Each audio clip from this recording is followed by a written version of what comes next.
This first one's called Watching the Irish Sea and My Father. I wrote it about a year ago, very close to around this time now, actually. I better be careful because my dad will probably watch this. But yeah, it is about a time when my dad came down to Aberystwyth on a day a lot like today, grey and cold.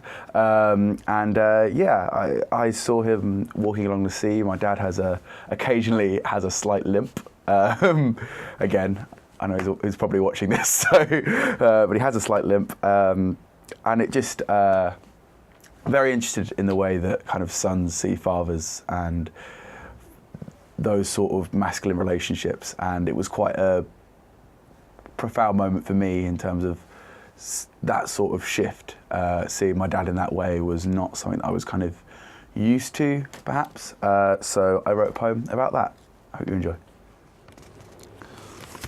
We'd arranged to meet outside the hotel at 9, but I woke up late. Instead, he sent me a text congratulating my continuation of a proud student tradition and told me to meet him by the seafront when I was ready. 20 minutes later, I was walking along the promenade, freshly showered, hair still wet and dripping, yawning from the sleep I hadn't quite shaken off. I spotted him along a stretch of sand between the pier and the rocks. The water was green, the light was grey, the sand behind clouds. The tide was in, so Dad had only a little pathway between the promenade and the waves that he could walk along. He was alone, standing still and looking out at the sea. No dingy pub lighting to hide his age, no bar stool to hide the limp in his artificial knee. Most notable was how small he seemed. I'd been taller than him since I was 15, but he'd always seemed bigger than things.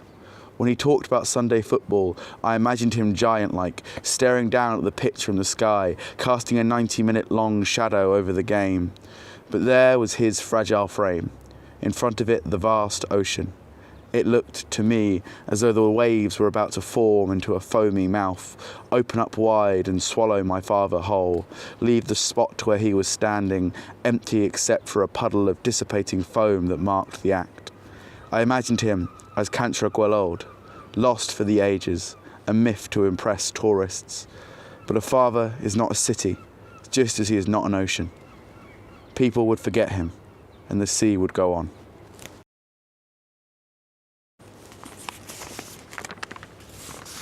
Oh, but you didn't see the feels coming.